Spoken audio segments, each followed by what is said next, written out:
I always thought she was a great and nice person, so I never understood why my grandmother hated her with a passion, or why my mum and dad would argue in hushed whispers after she left, or why I'd sometimes hear the gossips between the older people when they came over.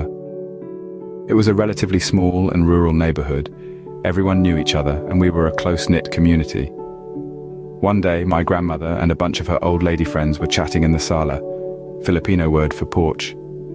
They were all sat down, playing cards and talking. That's when Ms. Acacia, I think that was her name, came by and asked me if my dad was there and if she could go inside. My dad was the only technician in the neighborhood, so I thought she just needed his help with something in her house.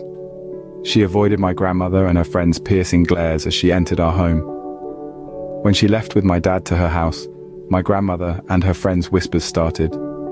I felt so curious back then that I went up to my grandmother and asked, "Lola, what's so bad about Ms. Acacia?"